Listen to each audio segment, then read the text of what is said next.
The lunch crowd was thinning at Henson's Diner, a squat, one-story place with streaked windows and the smell of grease that never quite left your clothes. Raymond Ray Dawson, 81, sat in his usual booth, table 6, next to the window.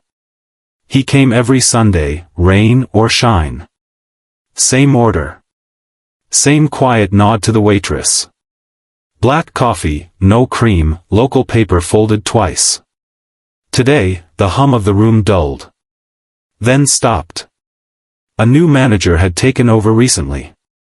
Young. Polished. The kind of man who tapped his pen while talking and stared just a second too long. Derek Walton, his name tag read. He approached Ray with the brisk energy of someone ready to fix a problem. "I'm going to need you to move to another seat, sir," Derek said. "We're reserving this window section for priority customers, larger parties." Ray blinked slowly. His hearing was decent, but he'd never liked raised voices. "I've sat here for years," he said, voice even, not pleading. Derek's smile didn't reach his eyes. "It's a new policy. Sorry. We just need this area for groups." Ray reached for his cane, fingertips brushing his veteran ID lanyard. It slipped off his neck and hit the linoleum with a plastic clatter. He bent slightly, too fast. His hand trembled as he steadied himself. His coat, draped loosely over his shoulders, fell to the floor in a slow heap. Someone near the counter chuckled awkwardly. The waitress paused mid-step but didn't move. No one did. Ray's shoulders hunched as he tried to stand. Age and pain crowded in. His body still moved with dignity, but it was a struggle now. He'd learned not to expect kindness. Or even acknowledgement. Then came the sound. Chairs scraping.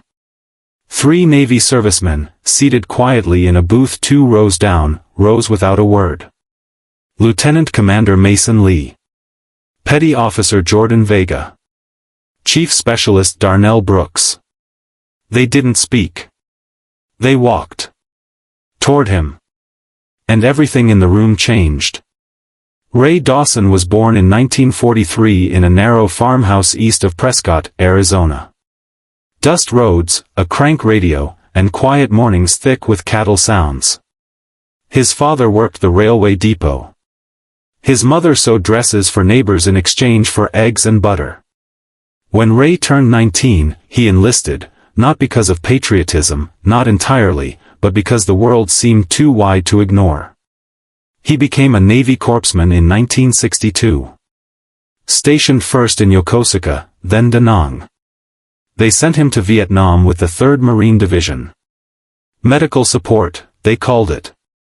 But by 68, medical meant field dressings done under fire, triage with no morphine, and dragging boys by their webbing into cover while helicopters whispered above.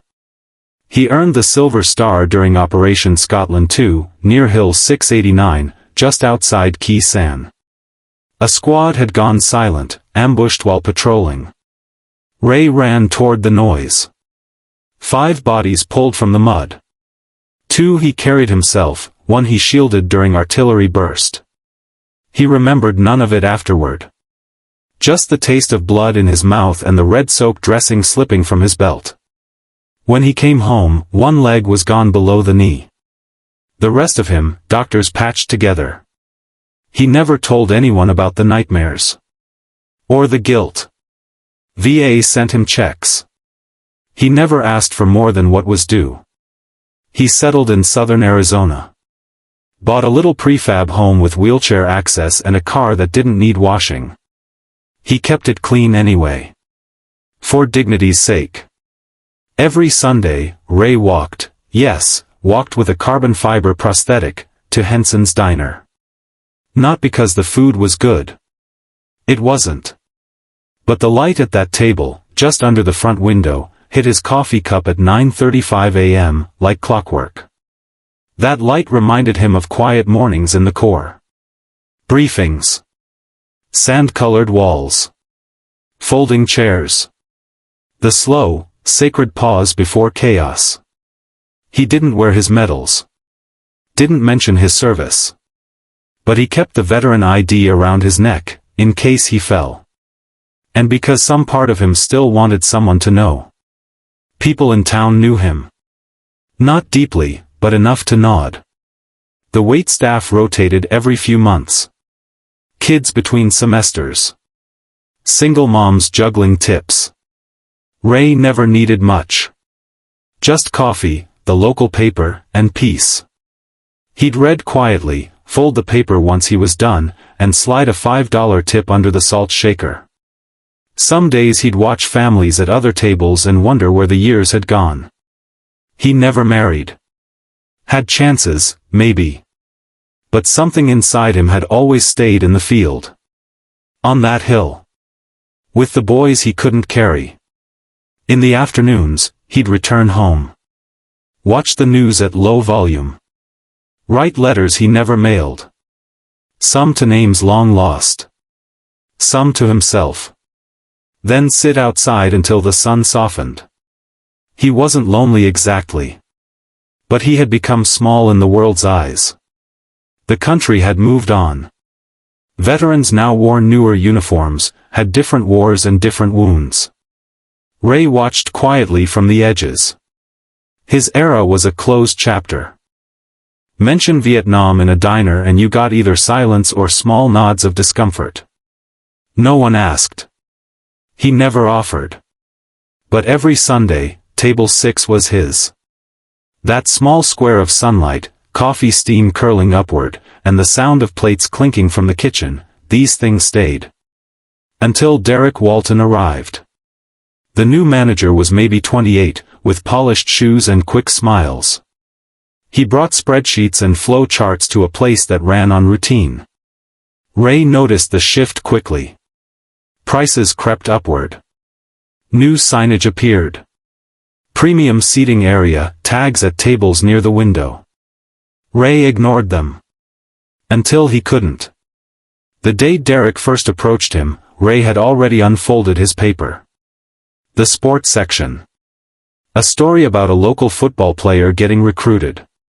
He barely registered the approach at first. "Excuse me, sir," Derek had said, crisp and professional. "We're asking solo diners to move to interior tables during high-traffic hours." Ray looked up slowly. "I've always sat here," he said. Derek kept smiling. "I understand. But we're optimizing table rotation for larger parties. It's just policy." Ray nodded once. No protest. He reached for his cane. The ID slipped. The lanyard fell. His fingers shook. His balance wavered. No one moved. Even Jimmy, the line cook Ray had nodded to for years, stayed behind the counter. His coat slid off his shoulders as he stood. The weight of the moment didn't register for most. But for 3 servicemen in the back booth, men trained to notice silence before sound, posture before voice, it was deafening. Lieutenant Commander Mason Lee had been watching. Not out of boredom, but instinct. His father had been Navy too, Desert Storm. He recognized Ray's posture before he saw the ID. Chief Specialist Darnell Brooks was the first to move, sliding his fork quietly onto his plate. Petty Officer Jordan Vega looked at Lee, then at Ray, then stood. They moved as one. Not rushed. Not theatrical. Just present. Because they knew what it meant, to stand up when no one else would. Ray, in that moment, hadn't seen them. He was looking down. Picking up a piece of himself the world no longer noticed. Derek Walton had a degree in hospitality management and a mind wired for efficiency. He came from a chain of fast casual restaurants, places where margins were tight, and customer throughput meant everything. Henson's Diner was his first independent assignment. The regional director had called it a legacy location, low profit, low noise, high potential. He didn't care much for legacy. The first week, he repainted the walls, replaced the coffee supplier, and switched the booth cushions. The second, he introduced priority seating near the front windows.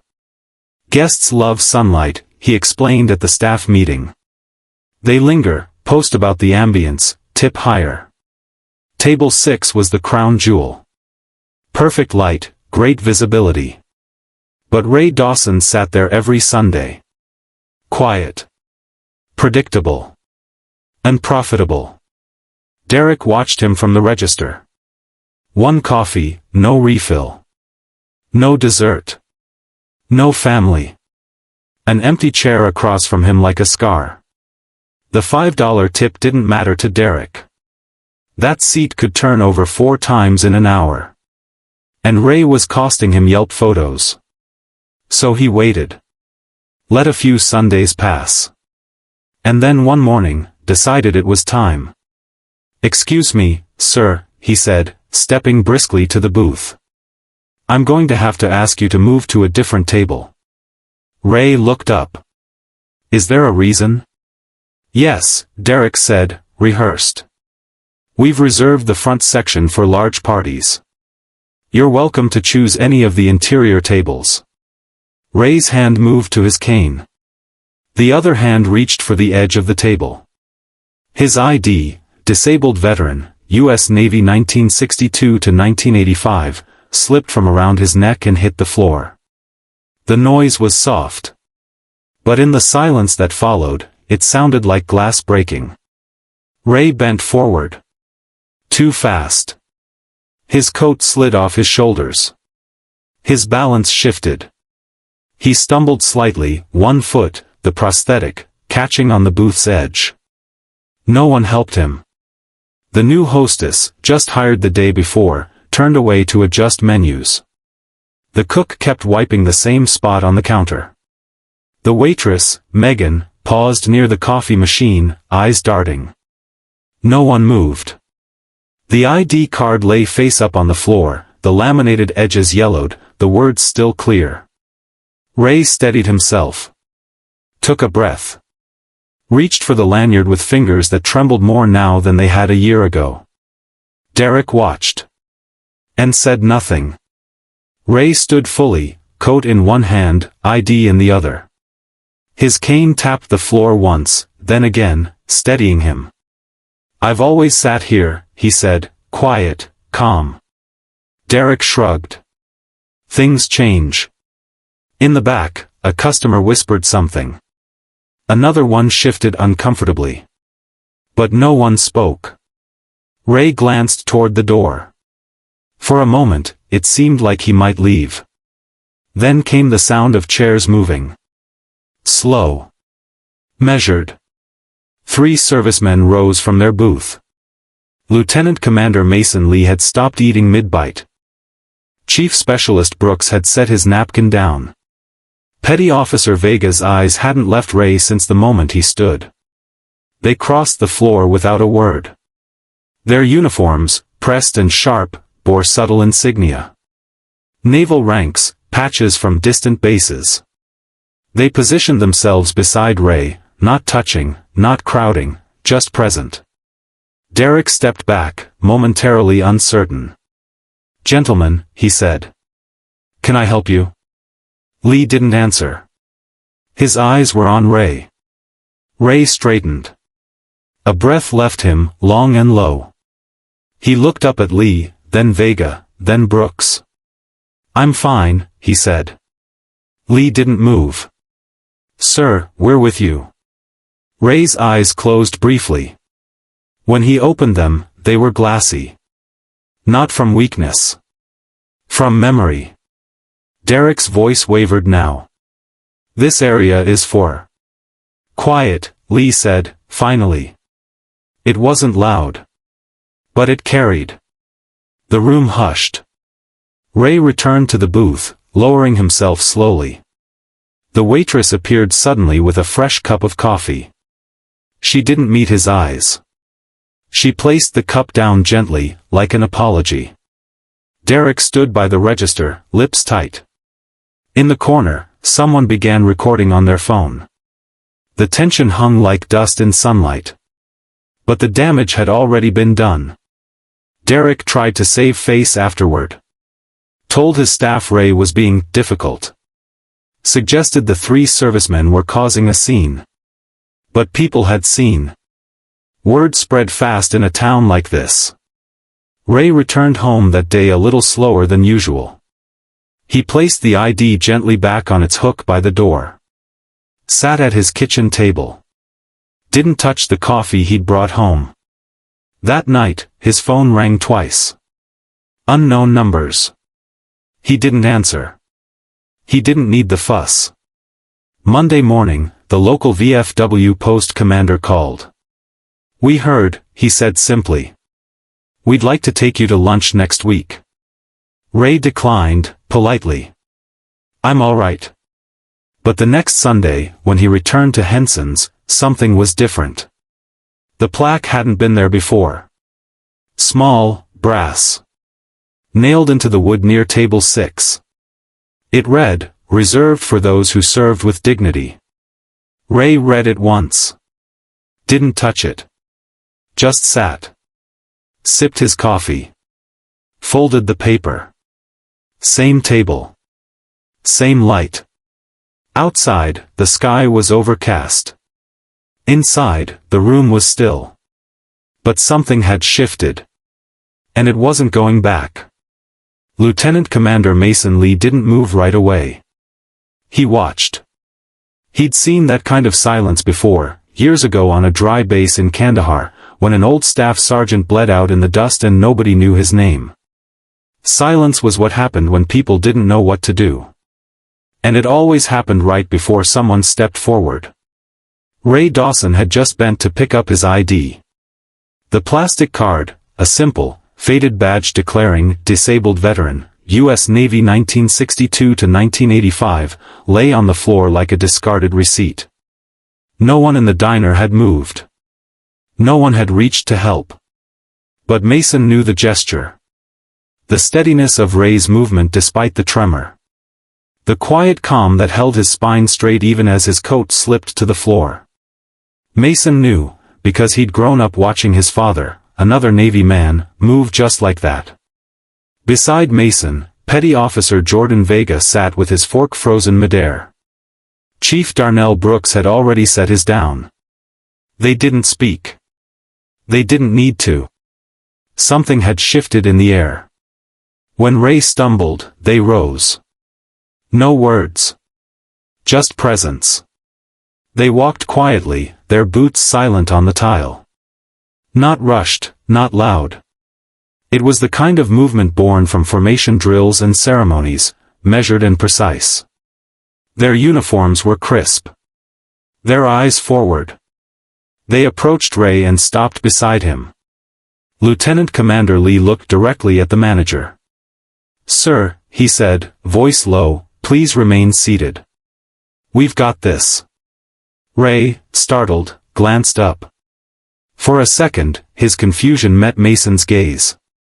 Then came recognition, not of a name, but of bearing. Ray nodded once and slowly sat again, retrieving his ID from the floor and laying it neatly on the table. The three sailors stood with him, not behind, not in front, but level. Mason turned to Derek Walton. "You've just asked a decorated veteran to leave his seat. Would you like to explain that to Navy Command?" Derek faltered. His face flushed, but no words came. His authority, built on policy manuals and bottom-line metrics, evaporated in the presence of something deeper. Dignity. The diner held its breath. Even the sound of the kitchen, orders being called, pans clattering, faded into stillness. The server, Megan, moved first. She reappeared with Ray's usual plate. Quietly set it down. "On the house," she whispered.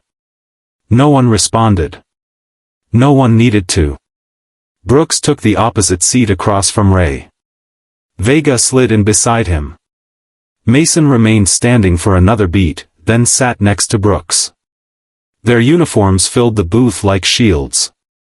For a while, nothing was said. The men simply sat with Ray, sipping coffee, sharing space. It was not a performance. It was a formation. One by one, other customers started paying attention. A couple near the window began whispering.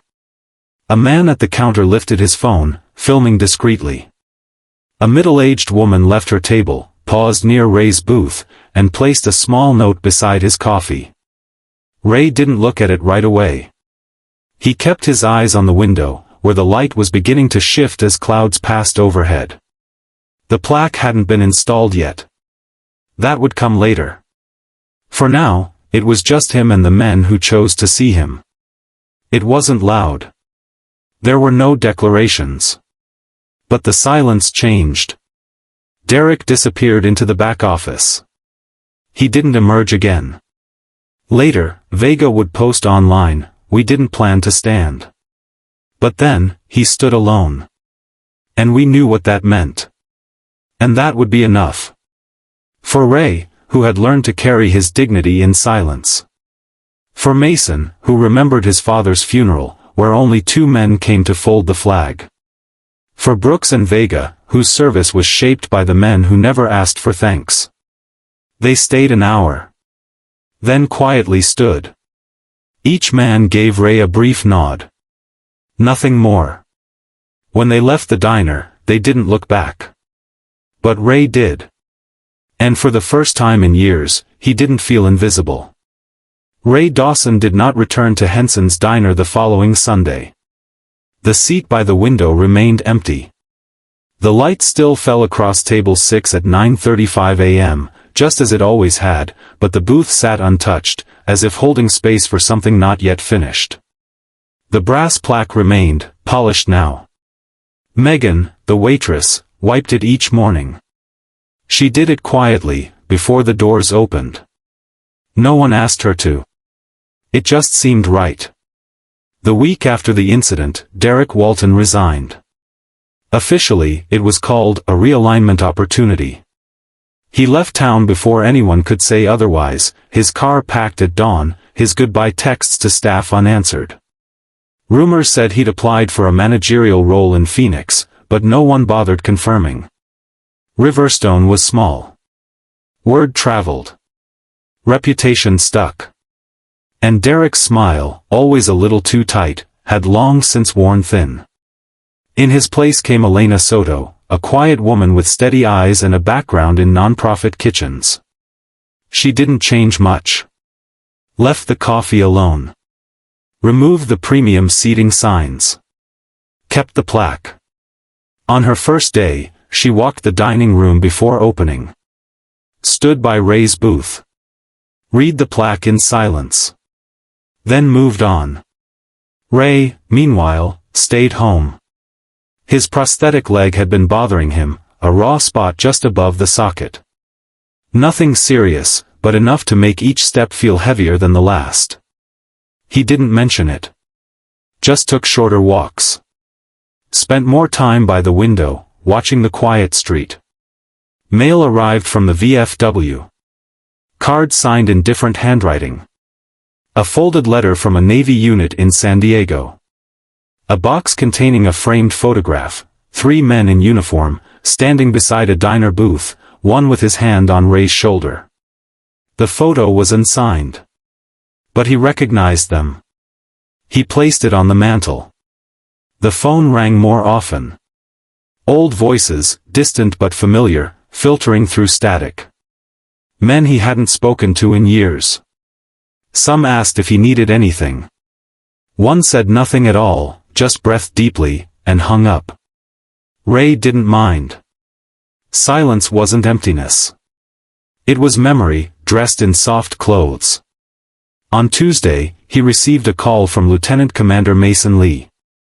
"Sir," Mason said, "we're coming by." Ray didn't protest. He gave the address. Told them the gate latch stuck sometimes, and to mind the third step, it groaned under weight. They arrived just after noon. Lee, Vega, and Brooks. No uniforms this time. Just plain shirts, slacks, respectful clothes. They brought sandwiches from a deli downtown.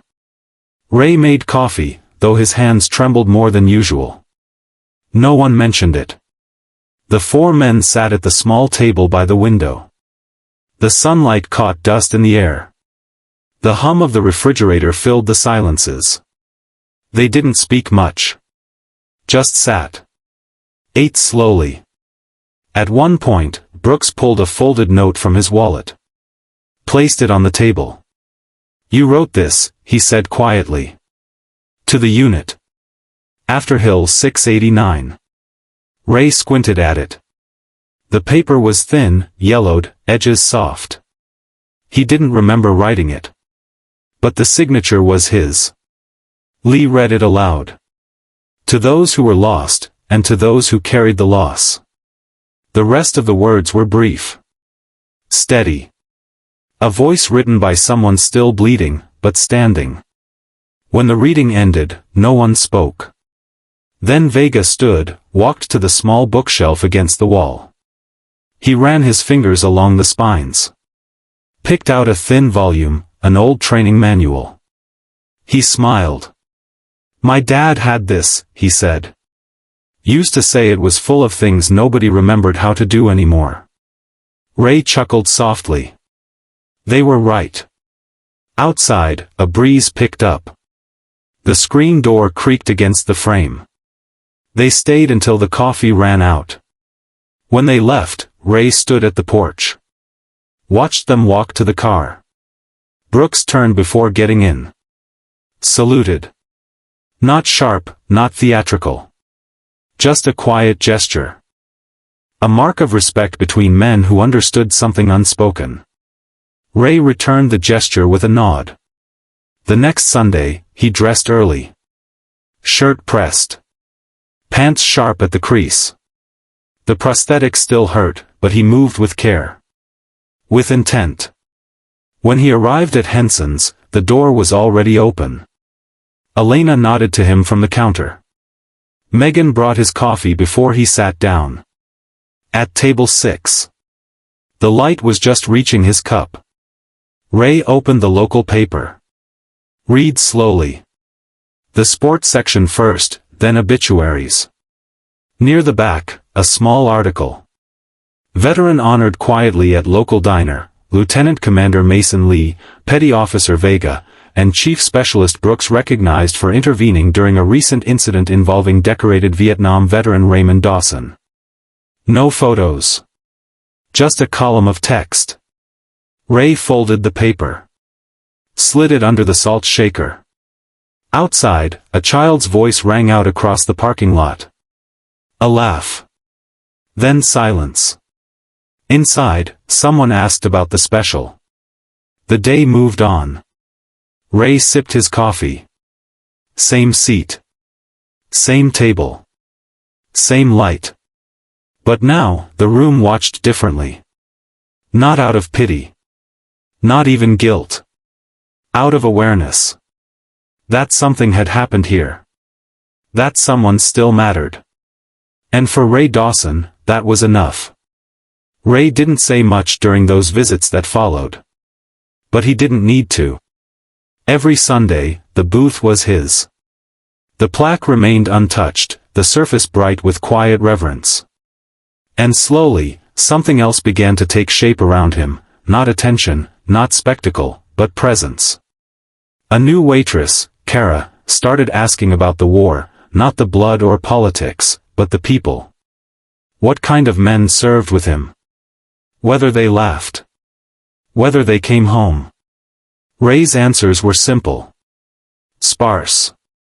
Some did, he'd say. Or, not all. She asked if he'd ever kept in touch with them. Ray looked out the window when she asked that. "They're still with me," he said finally. One way or another. Word about him spread slowly. Not as a story, but as a kind of hush. Something people respected, even if they didn't fully understand it. A city councilwoman began stopping by. She never sat long, just ordered coffee and left $10 tips. A young boy with braces, part of a local scouts troop, approached once and asked if Ray had ever flown in a helicopter. Ray chuckled and said yes. But he didn't tell him how often he'd flown into places others were desperate to leave. In early autumn, an envelope arrived by mail. No return address. Inside was a single ribbon, Purple Heart, its pin gleaming against dark velvet, and a note. You saved my father. He never forgot. Neither did I. Ray held the ribbon a long while before placing it in the drawer by his bed. He didn't mount it. Didn't frame it. Just kept it close. That same week, Elena Soto approached him after closing time. We're starting something, she said. Ray looked up. At the diner, he asked. She nodded. A gathering. First Sunday of each month. Coffee's free.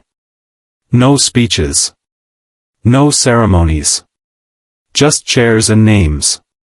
Ray didn't answer right away. He stirred his coffee. Then nodded once. I'll come. The first gathering brought 8 people. A Navy widow. 2 retired sergeants. A woman whose brother died in Iraq. One wore his son's dog tags. Another carried a faded journal. They spoke little. But the silence between them held something real. By the 3rd month, there were 23. Some brought folded flags. Others just brought themselves. Ray sat at the corner, near the window. Not leading. Just present. The diner didn't advertise. But word still traveled. Not in headlines, but handshakes. In late November, a veteran from Tucson arrived. He had driven 2 hours just to sit at the booth and leave a single patch on the table. USMC. 3rd Division. I heard this place remembers, he said, voice gravelly. Ray said nothing. Just nodded and shifted the patch slightly so it faced the window. Then winter came. Ray's steps grew slower. He started arriving earlier, as if afraid time might take the booth before he could sit in it. The walks became shorter. He used a second cane on colder mornings. But he still came. One Sunday, snow dusted the sidewalks. He sat with his coat draped over his shoulders, sipping slowly. Megan approached with a small box. It was left for you, she said. No name. Inside were 3 brass buttons, polished to a mirror shine. Ray held them gently, recognizing the style, marine dress blues, circa 1960s. Beneath them, a slip of paper. For the one who kept us steady. He closed the box. Exhaled. That evening, after returning home, Ray did something he hadn't done in years. He wrote a letter. To no one in particular. Just words on a page. He wrote about Yokosuka. About Hill 689. About the boy who'd bled out in his lap, calling for a sister he hadn't seen in 4 years. He wrote about the silence that came afterward. How it followed him home. Sat beside him during dinners. Walked with him across grocery aisles. Slept next to his prosthetic. He ended the letter without signing it. Folded it once. Placed it in the same drawer as the Purple Heart and the buttons. Then he returned to the front window. The moonlight caught the edge of the table. It looked just like it did at Henson's, light cutting across a quiet place. Steam rising from a cup. Outside, the world kept moving. Inside, Ray sat in stillness. The kind of stillness only known by those who've carried more than they could say, and still chosen to walk forward. And somewhere, in the silence, dignity settled like snow. Slow. Quiet. But never unnoticed. Still standing.